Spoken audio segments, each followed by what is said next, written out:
The Galactic Academy's training hall stretched 3 kilometers beneath the surface of Arcturus Prime, its walls lined with transparent aluminum that revealed the crimson sky above. 200 cadets from 47 species stood in perfect formation, their uniforms reflecting the bioluminescent strips that crisscrossed the ceiling. Emma Brooks stood at the far end of the human contingent, her slight frame barely reaching the shoulders of the Kraven warrior beside her. At 5'3" and barely 100 pounds, she looked more like a lost child than a military cadet. The holographic display above the formation flickered to life, showing the current class rankings. She didn't need to look. She knew where she'd be, position 198 out of 200. Commander Vexenar, a towering Thalassian with 4 arms and crystalline skin that refracted light into rainbow patterns, paced before the assembled cadets. His voice resonated through the hall without need for amplification. "Today marks the beginning of your final evaluation," he announced. "For 6 cycles, you have trained in combat, strategy, xenobiology, and interstellar law. Now, you will prove your worth." Emma felt the weight of eyes on her. The whispers had followed her since day 1. How did a human so weak make it through preliminary selection? Surely it was some diversity quota. The coalition needed to show they accepted all species, even the fragile ones.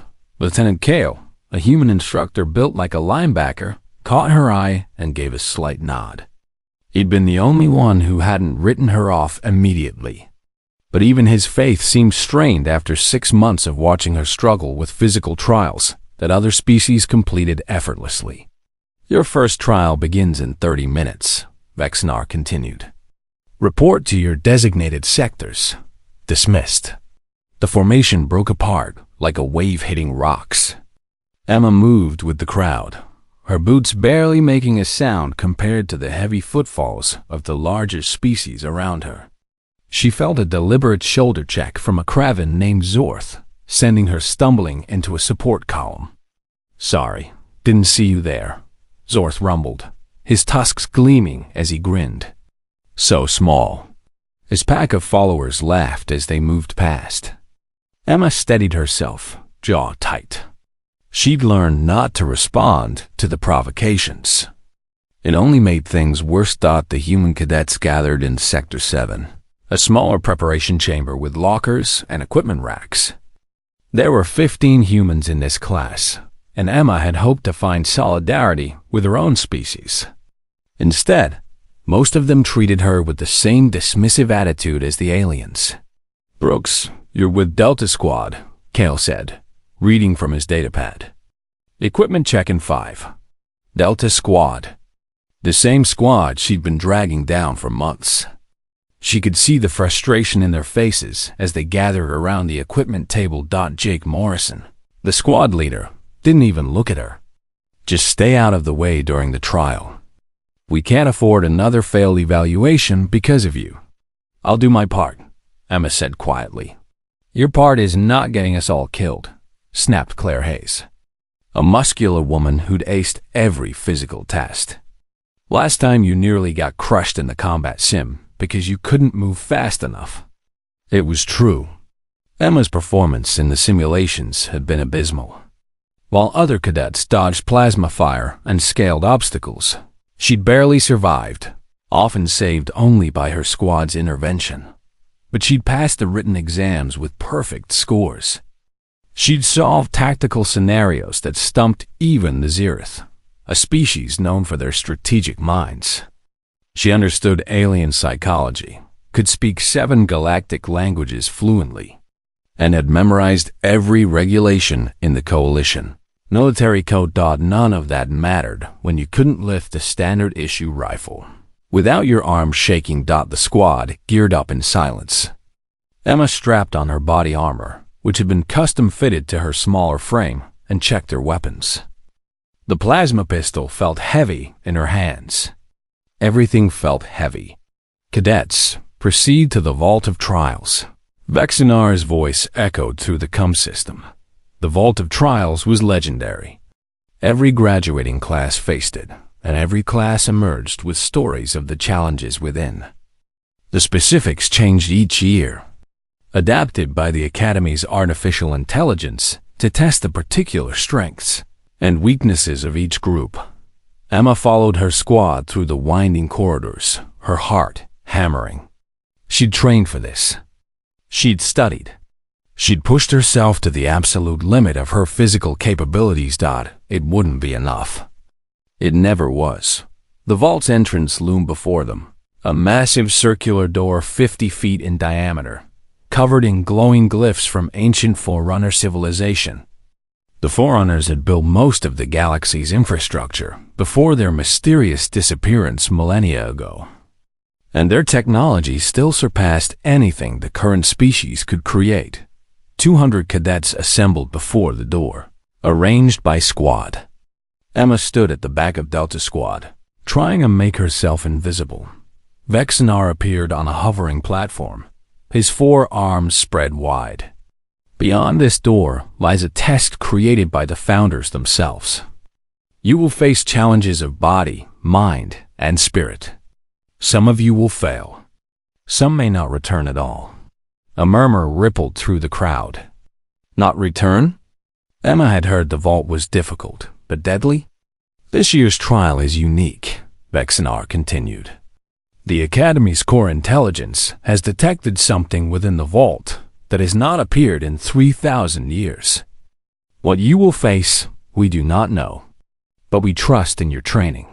The massive door began to open, ancient mechanisms grinding to life. A rush of stale air burst forth, carrying with it the scent of ozone and something else. Something Emma couldn't identify. Beyond the threshold lay darkness, broken only by faint blue lights in the distance. Enter, Vexenar commanded. The cadets moved forward as one, and Emma Brooks, ranked 198th out of 200, stepped into the unknown.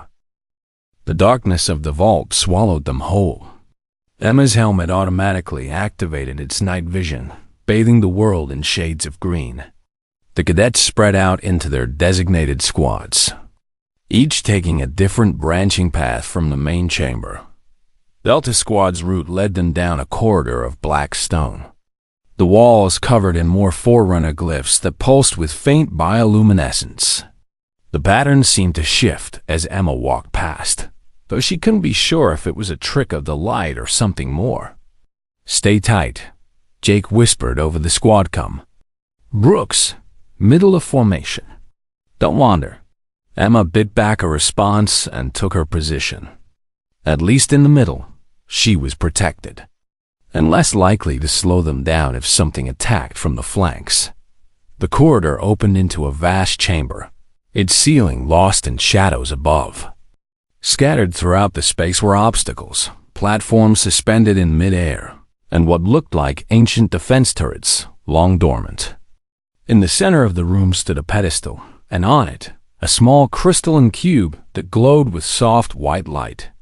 Objective marker, Claire noted, checking her scanner. That's what we're supposed to retrieve. Too easy, Jake muttered. There's always a catch. He wasn't wrong. As soon as the squad stepped fully into the chamber, the entire space hummed to life. The defense turrets rotated, targeting lasers painting red dots across the cadets' armor. The platforms began to move, creating a shifting maze between the entrance and the pedestal. Combat formation, Jake ordered. Hayes Morrison, take point. Brooks, stay behind cover. The turrets opened fire. Plasma bolts screamed through the air, forcing the squad to dive for cover behind ancient pillars. Emma pressed herself flat against the cold stone, her heart racing. This was just like the simulations, except the danger was real. The plasma wouldn't kill them. The safety protocols ensured that, but it would hurt, and it would mark them as failures. We need to disable those turrets, shouted Ryan Peters, their tech specialist. I can hack them, but I need cover. Jake and Claire provided suppressing fire while Ryan sprinted to the nearest turret, his hacking device already in hand. Emma watched from behind her pillar, feeling useless. Her plasma pistol was too weak to damage the turrets effectively, and she wasn't fast enough to make the crossing Ryan had just completed. The first turret went dark as Ryan worked his magic. Then the second. The squad advanced, using the disabled turrets as cover to move closer to the pedestal. Emma tried to follow, but a plasma bolt nearly took her head off, forcing her back behind cover. The squad was moving too fast.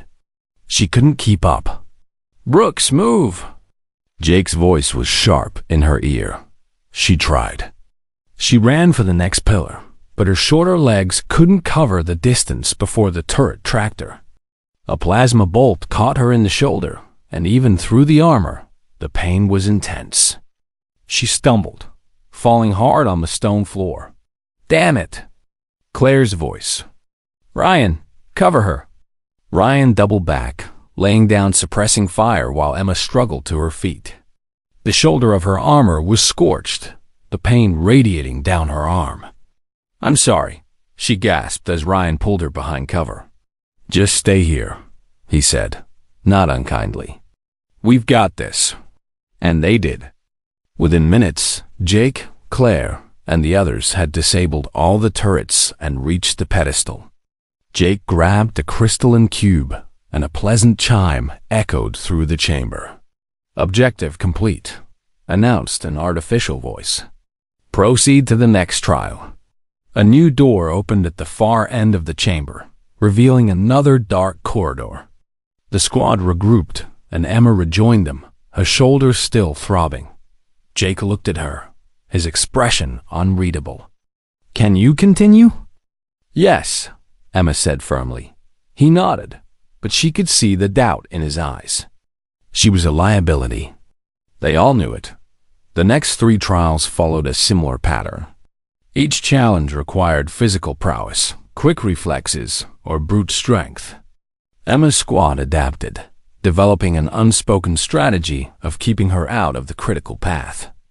She became an observer, watching her teammates excel while she nursed injuries and tried not to slow them down further. They cleared a room filled with gravity wells that could crush a person if they weren't strong enough to push through. Emma made it halfway before her legs gave out, and Ryan had to carry her the rest of the way.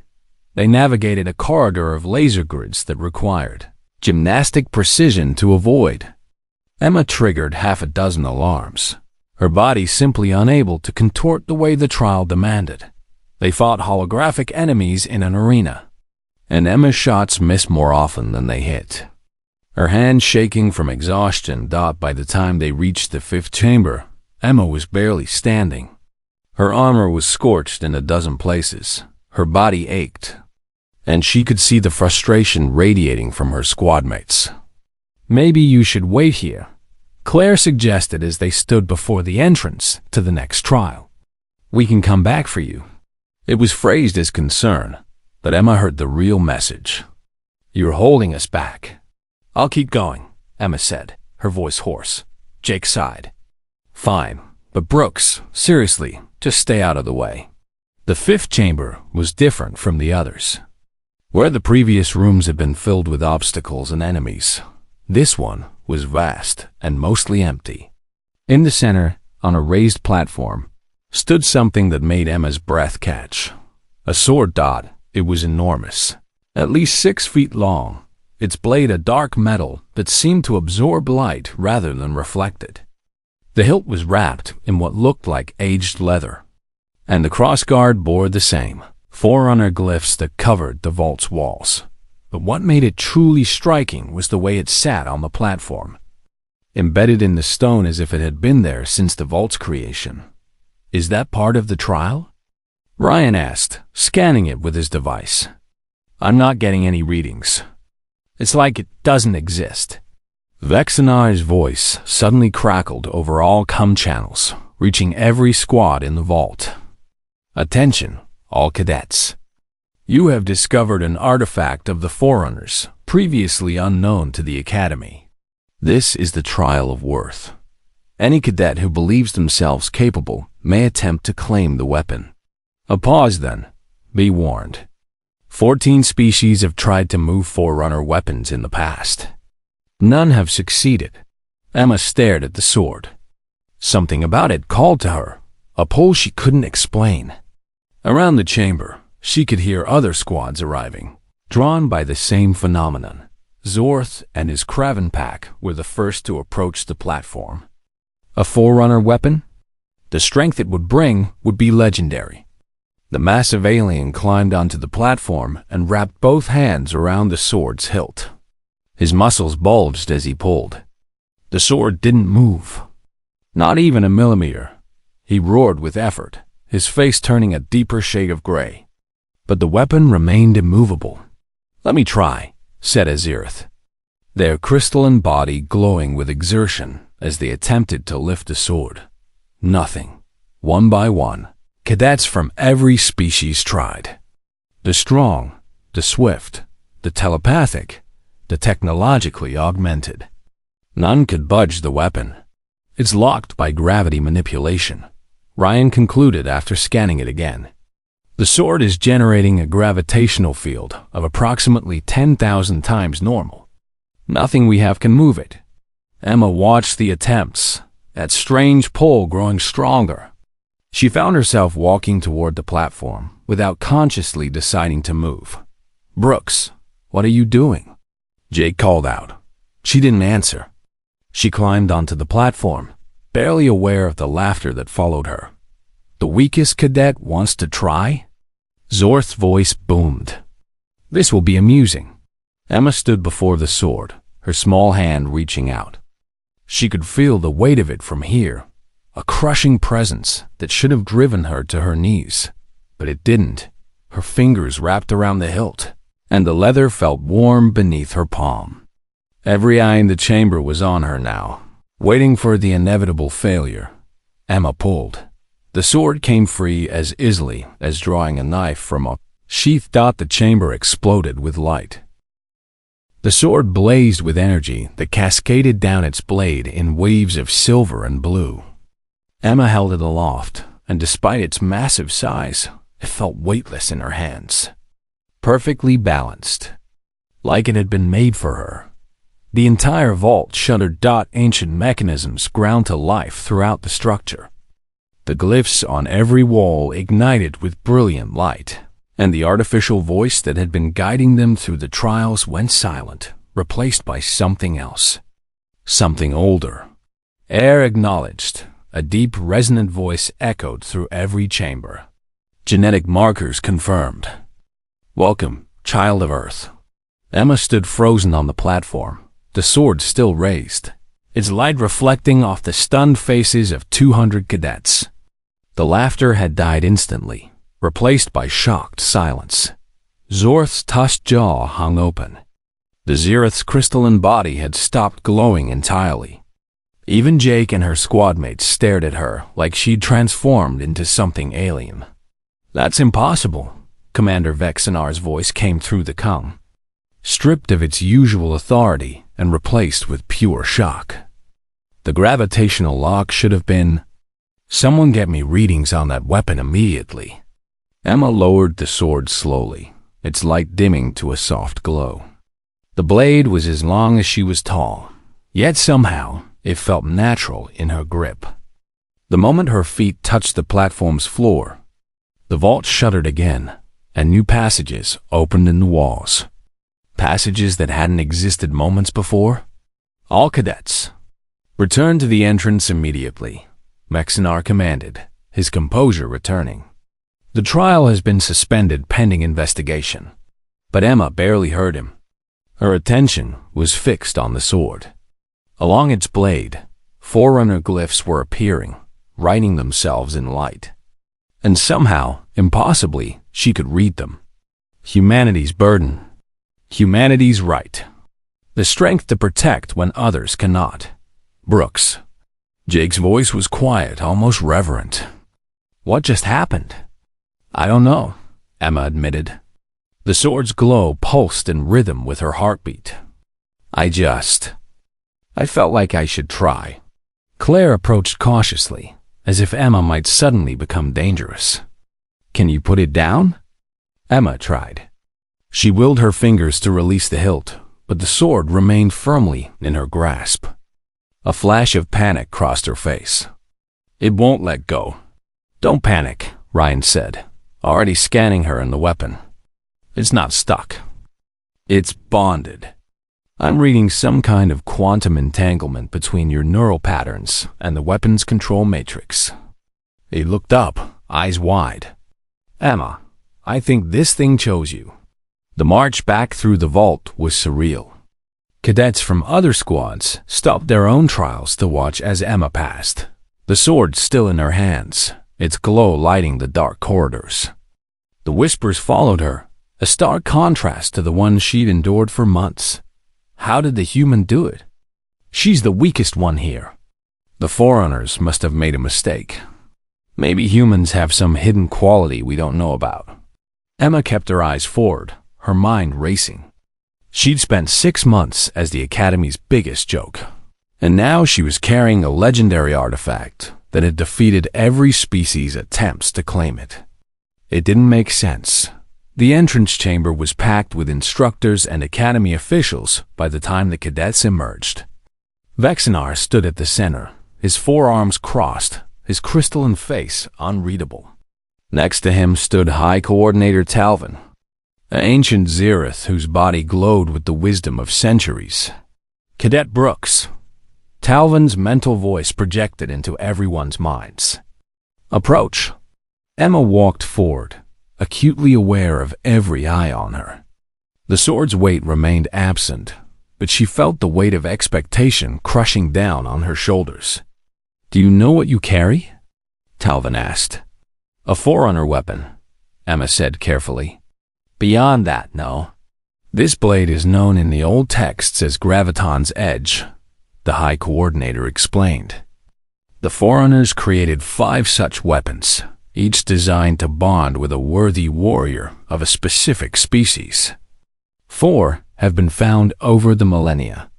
The 5th, meant for humanity, was lost when the Forerunners vanished. Emma's grip on the sword tightened. Why me? I'm the weakest person here. Physically, perhaps. Talvin's mental voice held a note of amusement. But the Forerunners did not measure strength as we do. They understood something that modern civilization has forgotten. The ancient Xerath gestured, and a holographic display materialized in the air. It showed a human, then the same human with layers of biological data overlaid. Muscle density, bone structure, neurological patterns, and something else. A field of energy that Emma didn't recognize. Humans are unique among spacefaring species, Talvin continued. Your homeworld has higher gravity than 60% of inhabited worlds. You evolved under crushing atmospheric pressure in an environment hostile to life. Your species survived ice ages, predators, disease, and your own violent nature. The hologram shifted, showing the evolutionary tree of humanity. The long, brutal climb from primitive origins to space travel. Every other species in the Coalition evolved on worlds more forgiving than Earth. The Kraven are strong. Yes, but their planet had half Earth's gravity. The Xerath are brilliant, but our world was peaceful. Humanity is the only species that clawed its way to sentience through constant hardship. Talvin's glow intensified. The Forerunners understood this. They knew that true strength isn't measured in muscles or technology. It's measured in the capacity to endure. To persist when everything suggests you should give up. To stand when standing should be impossible. Emma felt tears prickling her eyes. But I failed everything. The combat trials, the physical tests, all of it. You failed nothing. Commander Vexenar spoke up, his voice softer than she'd ever heard it. Cadet Brooks, you have been training under gravity conditions set for the average Coalition species. Do you know what that means? She shook her head. The Academy's standard gravity is 0.75 of Earth normal, Vexenar explained. We reduced it from Earth standard because it was more comfortable for the majority of species. For you, training here has been like training in low gravity. Your muscles, your reflexes, everything adapted to reduced conditions. Ryan suddenly laughed, the sound echoing through the chamber. She's been weight training without weights. Emma, you've been handicapping yourself this whole time. The implications crashed over her like a wave. Every difficulty, every struggle, every failure had been because she was training at 3/4 of her body's optimal environment. The sword recognized this, Talvin said. Its gravity lock was not a barrier, but a test. Only someone whose body was adapted to high gravity, whose very genetics were forged in crucible conditions, could lift it. The lock wasn't keeping others out. It was waiting for humanity. Emma looked down at the sword in her hands, seeing it differently now. Not as a weapon that had chosen the wrong person, but as one that had recognized something she hadn't seen in herself. What happens now? She asked. Now, Talvin said, your real training begins. The Academy's gravity chamber had never been set above standard Earth levels before. It wasn't designed for it. Ryan and a team of engineers spent 3 days recalibrating the systems, reinforcing the supports, and upgrading the power conduits just to make Emma's new training possible. When they finished, Vexinar personally escorted Emma to the modified chamber. The sword, which she'd been allowed to keep after extensive security consultations, hung in a specially designed sheath across her back.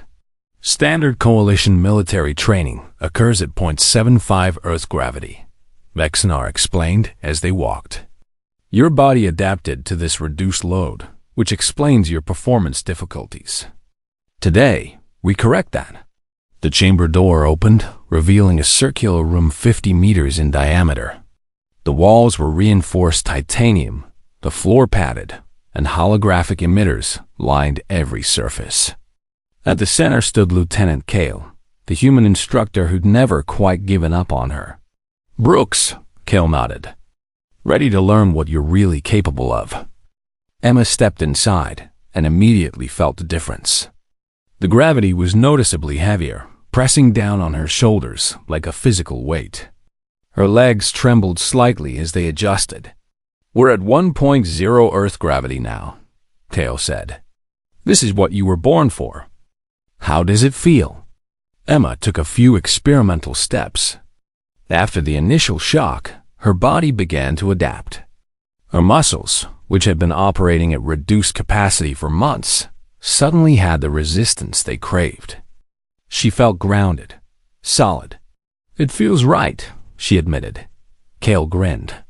Good, because we're about to find out what a human trained in proper conditions can do. The next 4 weeks were the hardest of Emma's life. Kale pushed her through exercises that would have been impossible in reduced gravity. Running drills with full gear, hand-to-hand combat sequences, weapons training with increasingly heavy equipment. But the most important training involved the sword. Graviton's edge, as Emma learned, wasn't just a blade. It was a tool designed to manipulate gravitational fields.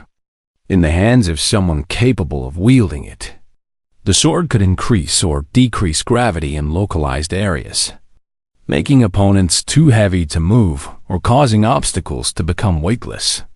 The foreigners were masters of gravity manipulation, explained Dr. Sarah Lynn, a human physicist who'd been brought in as a consultant. They built their entire civilization around it.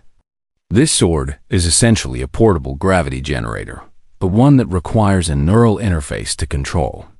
Emma practiced in the gravity chamber, learning to extend the sword's field beyond her own body. She made rocks float, then crash down with crushing force. She created gravity wells that could trap opponents, or shields that deflected incoming fire by bending space itself. And as she trained, her body transformed. The muscles that had struggled under reduced gravity now flourished with proper resistance. She grew stronger, faster, more coordinated. Her reflexes sharpened. The clumsiness that had plagued her disappeared as her nervous system recalibrated to optimal Earth conditions. You're not just improving, Kale observed during a sparring session. You're becoming what you should have been all along." Word of Emma's transformation spread through the academy. Cadets who had mocked her now watched her training sessions through the observation windows. She moved with a precision that surprised even herself, the sword flowing through combat forms like an extension of her body. But not everyone was pleased with the change. "This is unfair," Zorth protested during a formal gathering of cadets. "She gets special training, special equipment, and now she's given advantages the rest of us don't have." "The sword chose her," Commander Vexinar replied coolly. "Would you have the Academy refuse a Forerunner gift?" "I would have the Academy acknowledge that she's still the weakest among us," Zorth growled. "Give any of us that sword and proper training, and we could do better. Then perhaps we should test that theory." Talvin's mental voice cut through the argument. "I propose a challenge. Any cadet who wishes may face Cadet Brooks in the combat arena. If they defeat her, they may attempt to bond with the sword." The crowd went silent. Emma felt her stomach drop. She'd improved, yes, but she'd been training for only a month. These cadets had been combat ready for years. "I accept the challenge," Zorth said immediately. "And when I win, that sword will be mine." The arena was packed 3 days later. Every cadet, instructor, and available staff member crowded into the observation decks. Emma stood in the center of the combat floor, the sword drawn and held it ready. Across from her, Zorth stretched his massive frame, cracking his knuckles. "Standard arena rules," Vexinar announced. "Non-lethal force only. First to surrender or be incapacitated loses." The starting bell chimed. Zorth charged immediately, his size and strength terrifying to behold. He covered the distance between them in seconds, his fist swinging toward Emma's head with enough force to knock her unconscious if it connected. Emma didn't dodge. Instead, she extended the sword's field. Zorth suddenly weighed 3 times his normal mass. His charge became a stumble as his body struggled against the increased gravity. His fist, which should have been a blur, moved in slow motion. Giving Emma plenty of time to sidestep Dodd, she reversed the field, and Zorth briefly experienced zero gravity. His feet left the floor, momentum carrying him upward. Before he could adjust, Emma restored normal gravity, and the Kraven crashed to the arena floor with bone-jarring force. "What?" Zorth gasped, struggling to rise. "How?" Emma didn't respond. She was already moving, the sword guiding her through combat forms Kale had drilled into her. She wasn't stronger than Zorth, but with the sword's manipulation of gravity, she didn't need to be. Every time Zorth tried to attack, she increased his weight, slowing him down. When he tried to grab her, she made herself nearly weightless, dancing out of reach. When he finally adapted and tried to tackle her despite the increased gravity, she created a gravity well behind him, pulling him off balance. The fight lasted 7 minutes. It felt like hours. But when Zorth finally collapsed, exhausted and unable to continue, Emma was still standing. The arena erupted in noise. Cheers, gasps, and heated arguments about what they'd just witnessed. Emma barely heard it. She was focused on Zorth, extending a hand to help him up. "Good fight," she said simply. Zorth stared at her hand for a long moment, then took it. "You've earned that sword, human," he admitted grudgingly. "I was wrong about you." It was, Emma reflected, the first real respect she'd received from another cadet. Over the next week, 12 more cadets challenged her. Some were stronger, some faster, some more technically skilled. But none of them could overcome the combination of Emma's growing abilities and the sword's power. By the time the challenges ended, Emma Brooks was no longer ranked 198th out of 200. She wasn't ranked at all. The Academy had created a new classification for her, Forerunner Wielder. 2 months after claiming the sword, Emma stood before the Academy's High Council. The vast chamber was filled with representatives from every major species in the coalition. Their attention focused on the small human and the legendary weapon she carried. Cadet Brooks, High Coordinator Talvin began. Your unique situation has created a dilemma for the Academy and the Coalition as a whole. Emma remained at attention, the sword strapped to her back. She'd learned to wear it comfortably now, its weight a familiar presence. The Forerunner weapons were designed to defend against threats we no longer understand, Talvin continued. Ancient enemies that the Forerunners fought and defeated before their disappearance. For 3,000 years, these weapons have been studied, admired, but never wielded in true combat. Holograms appeared in the air, showing the 4 other Forerunner weapons. A massive hammer bonded to a Kraven warrior centuries ago. A staff carried by a Zereth philosopher. A spear claimed by a Thalassian general. Each weapon had become legendary, its wielder rising to positions of great importance. You are the first human to bond with a Forerunner weapon, Talvin said. And perhaps not coincidentally, the Forerunners' ancient enemy has returned. The hologram shifted, showing a sector of space on the galactic rim. Strange ships were emerging from unexplored regions, their designs unlike anything in Coalition records. Early contact attempts had failed. The ships were hostile, their weapons powerful, and their purpose unknown. We call them the Devourers, Commander Vexenar explained. 3 colonies have already been destroyed. Their technology seems designed specifically to counter Coalition defenses. But not Forerunner technology, Emma said quietly, understanding dawning. Precisely, Talvin confirmed. This is why we believe your bonding with Graviton's Edge is not coincidence. The Forerunners' weapons activate in response to their ancient enemies. The sword chose you because humanity may be the key to defeating this threat. Emma felt the weight of expectation settling on her shoulders again, but this time it was different. This time she was ready for it. What would you have me do? She asked. We want to offer you a choice, Talvin said. You can remain at the Academy, complete your training in safety, and join the Coalition military in a standard capacity once you graduate. The sword will be studied, and we will prepare humanity's military to eventually create more wielders. Or, Emma prompted. Or you can leave immediately, Vexenar said. We're assembling a strike force of the other Forerunner wielders to investigate the Devourers. It will be dangerous, possibly fatal, and you'll be operating far beyond the support structures you're accustomed to. You'd be going into combat with warriors who have wielded their weapons for decades, added General Corvin, a grizzled Thalassian with scars crossing his crystalline face. You've trained for only 2 months. By all logic, you should remain here and master your abilities before facing true danger. Emma looked down at her hands. Small hands that had struggled to hold a standard rifle just months ago. Hands that now wielded a weapon of unimaginable power. Can I speak with my squad first? She asked. Of course, Talvin agreed. You have until tomorrow to decide. Emma found Delta Squad in their usual spot at the Academy's observation deck, watching ships come and go from the orbital platforms above. Jake, Claire, Ryan, and the others looked up as she approached. So? Jake asked. What did the council want? Emma explained the situation, the choice she'd been given, and the danger involved.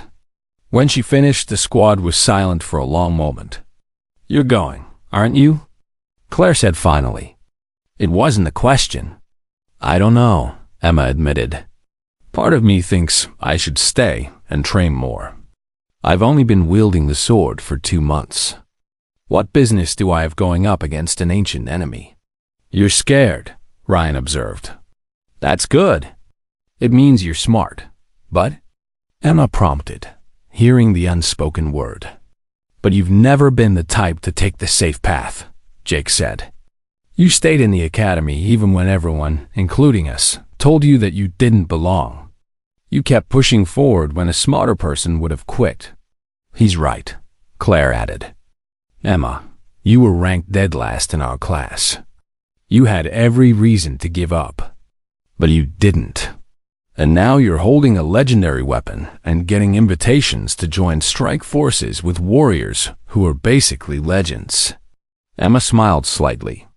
When you put it that way, it sounds almost reasonable. It's not reasonable at all, Ryan laughed. It's insane. But that's never stopped you before. What would you do? Emma asked them. Jake stood and walked to the window, looking out at the stars. I'd be terrified. But I'd also know that if the Forerunners chose me, there was probably a reason. Maybe you're not the strongest or the fastest, Emma, but you've got something none of us have. You know,